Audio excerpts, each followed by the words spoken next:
నమస్తే, welcome to Sakshi digital. నేను షాహిదా.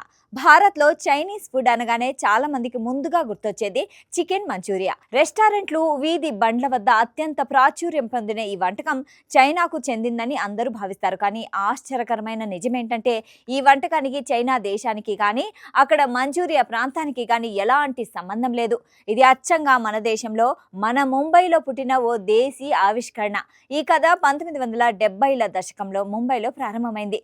కోల్కతాలో పుట్టి ముంబైలో స్థిరపడిన మూడో తరం చైనీస్ ఇండియన్ షెఫ్ నెల్సన్ వాంగ్ అప్పట్లో ముంబైలోని ప్రతిష్టాత్మక క్రికెట్ క్లబ్ ఆఫ్ ఇండియాలో పనిచేసేవారు.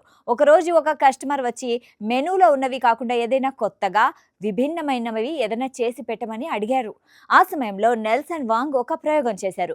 కోడి మాంసం ముక్కల్ని డీప్ ఫ్రై చేసి దానికి సోయా సాస్, అల్లం వెల్లుల్లి, పచ్చిమిర్చి, కార్న్ స్టార్చ్తో చేసిన ఘాటైన పుల్లటి సాస్ను జోడించి వడ్డించారు.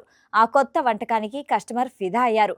అలా అనుకోకుండా పుట్టిందే చికెన్ మంచూరియా. కొద్ది కాలంలోనే ఈ వంటకం కీర్తి క్లబ్ దాటి దేశవ్యాప్తంగా వ్యాపించింది.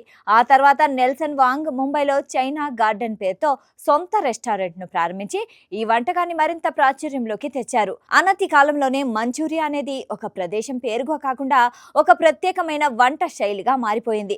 చికెన్తో పాటు gobi manchuria, paneer, baby corn, రొయ్యల మంచూరియా వంటి ఎన్నో రకాలు పుట్టుకొచ్చాయి. ఆహార నిపుణుల ప్రకారం చైనీస్ వంట పద్ధతులను భారతీయ రుచులకు అనుగుణంగా మార్చే ఇండో చైనీస్ లేదా ఇండియన్ వంటకాలకు మంచూరియా ఒక చక్కటి ఉదాహరణ.